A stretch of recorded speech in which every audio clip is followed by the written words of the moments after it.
کہ ہمایوں دلاور صاحب کوئی اپنے تئیں فیصلے نہیں کر رہے تھے۔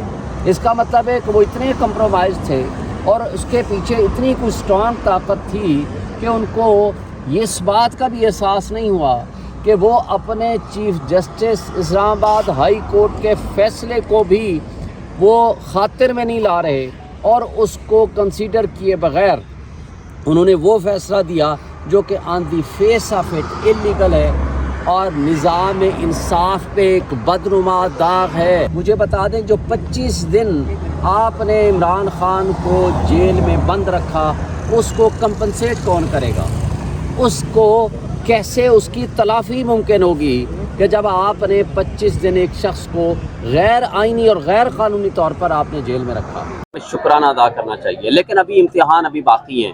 امتحان اس لیے باقی ہیں، مجھے یہ بتائیں کہ جب ہم نے پہلے دن چیف جسٹس صاحب کو کہا تھا کہ یہ فیصلہ غیر قانونی ہے، متعصبانہ ہے، ہائی کورٹ اور سپریم کورٹ کے فیصلوں کی خلاف ورزی ہے، یک طرفہ ہے، آپ پہلے دن اس کو سسپینڈ کرنا ہے، انہوں نے نہیں کیا۔ ہم نے کہا دوسرے دن رکھ لیں، تیسرے دن رکھ لیں، انہوں نے کہا 4 دن کے اندر اندر ڈیٹ مل جائے گی، لیکن پہلی تاریخ آئی 17 دن کے بعد۔ اس دوران جو کیسز ہمارے خلاف ہوئے ہیں، عدم پیروی و ضمانتیں خارج ہوئی ہیں۔ عدم پیروی کا مطلب ہے کہ وہ کہتے ہیں کہ عمران خان صاحب پیش نہیں ہوئے۔ بھائی پیش کیسے ہوں؟ تو جیل میں اٹک میں پڑے ہوئے ہیں۔ تو ان کو کہا گیا کہ آپ ان کو پروڈیوس کرائیں، انہوں نے کہا جی ہم نہیں کراتے۔ تو اصول یہ ہے، قانون یہ ہے کہ جس پوزیشن سے ان کو گرفتاری کی گئی تھی اسی پوزیشن سے ان کو واپس ریسٹور کریں، اور میں سمجھتا ہوں کہ یہ ہائی کورٹ کی اور سپریم کورٹ کی ذمہ داری ہے کہ ان کو اس پوزیشن پہ بحال کریں، کیونکہ اب مجھے بتائیں کہ 25 دن اگر ان کو فرض کرو غلط طریقے سے رکھا گیا جیل میں، تو اس کو کمپنسیٹ کون کرے گا؟ اس کی تلافی کیسے ممکن ہے گی کہ ایک شخص کو آپ نے غیر آئینی غیر قانونی طور پر 25 دن میں رکھا اور اسی کیس کی بنیاد پر باقی مقدمات میں آپ گرفتاری کر لیں اور ان کو باہر نہ آنے دیں؟ یہ تو انصاف کے ساتھ فراڈ ہوا۔ پھر یہ انصاف نہ ہوا، پھر تو انصاف کے ساتھ یہ فراڈ ہوگا، اور یہ اس میں عدالتوں کا جو رول ہے پھر تو فیسیلیٹیٹر کے طور پر آ جائے گا، اور عدالتیں کبھی یہ نہیں چاہیں گی کہ وہ انصاف کا قتل ہوتا ہوا سامنے نظر آئے۔ اچھا، قانونی طور پہ یہ بتا دیں کہ یہ کیس اب مزید سزا معطل ہوئی ہے، کیس آگے چلے گا؟ جی ابھی سزا معطل ہوئی ہے، مین کیس ابھی بحث ہوگی فائنل، اور اپیل کے اوپر فیصلہ ہوگا۔ نااہلیت برقرار رہے گی خان صاحب کی؟ نہیں، نااہلیت بھی ختم ہوگی، اس لیے کہ نااہلیت تو ہو ہی نہیں سکتی اس کیس میں، بیکاز آرڈر بھی سسپینڈ ہو گیا ہے، اور ویسے بھی اس کیس کے اندر تو پہلے ہی وہ ڈی سیٹ کر دیے گئے تھے۔ اور چیئرمین شپ خان صاحب کی بحال ہو چکی ہے؟ جی وہ بحال ہو چکی ہے، ابھی وہ ختم نہیں ہوئی۔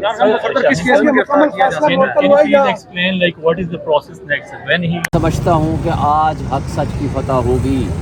ایک متعصب جج نے جس طرح عمران خان کو سزا دی ہے، یہ انٹرنیشنل لیول پہ بھی ہمارا جو رول آف لاء کا انڈیکیشن ہے یا انڈیکیٹرز ہیں وہ اور کم ہو گئے ہیں۔ وقت نے ثابت کیا، آج یہ جو چیف جسٹس عامر فاروق صاحب ہیں، انہوں نے خود اس بات کو تسلیم کیا ہے کہ وہ آرڈر اللیگل ہے، وہ آرڈر غیر قانونی ہے۔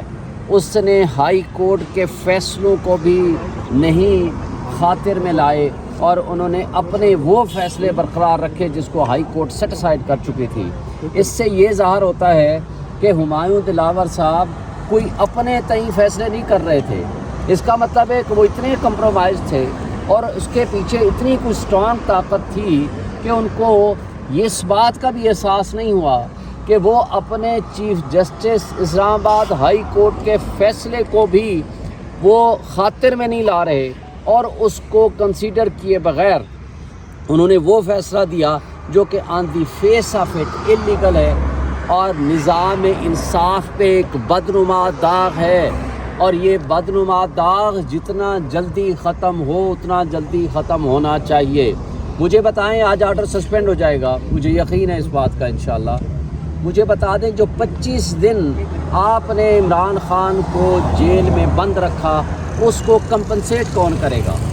اس کو کیسے اس کی تلافی ممکن ہوگی کہ جب آپ نے 25 دن ایک شخص کو غیر آئینی اور غیر قانونی طور پر آپ نے جیل میں رکھا؟ نہ صرف یہ بلکہ اس دوران جو دیگر مقدمات میں گرفتاریاں ہونے کا خدشہ ہے اس سے آپ کیسے ہمیں بچائیں گے؟ اس میں یہ ذمہ داری اس بدنما داغ کو دھونے کی عامر فاروق چیف جسٹس صاحب پہ ہے، اور ان سے آج بھی میں ہمارا مطالبہ ہے کہ وہ خود تعصب رکھتے ہیں عمران خان کے ساتھ، پی ٹی آئی کے ساتھ، اس لیے ان کو بھی ان تمام کیسز سے الگ ہو جانا چاہیے. سر کب تک فیصلہ آ سکتا ہے؟ امید ہے کہ انشاءاللہ آپ کے سامنے انہوں نے کل کا کہا تھا کہ کل دے دیں گے, کل نہیں دیا, آج 11 بجے کی اناؤنسمنٹ تھی. یہ ہم کیا کہہ سکتے ہیں؟ تاخیر کی کیا وجہ ہو سکتی ہے سر؟ آپ لوگ کہتے ہیں کہ کیا وجوہات ہو سکتی ہیں اور آپ کو زیادہ پتہ ہوگا. ہم پوچھیں گے تو پھر وہ سوال ہوں گے. عدالتیں بند ہونے کا انتظار تو نہیں کیا جا رہا؟ عدالتیں بند نہیں ہو سکتی. عدالتیں اگر بند ہو جائیں گی تو عدالتیں اگر بند ہو جائیں گی تو پھر انصاف کا دروازہ بند ہو جائے گا. تو یہ تو سانسیں بند کرنے کے مترادف ہے. Thank you.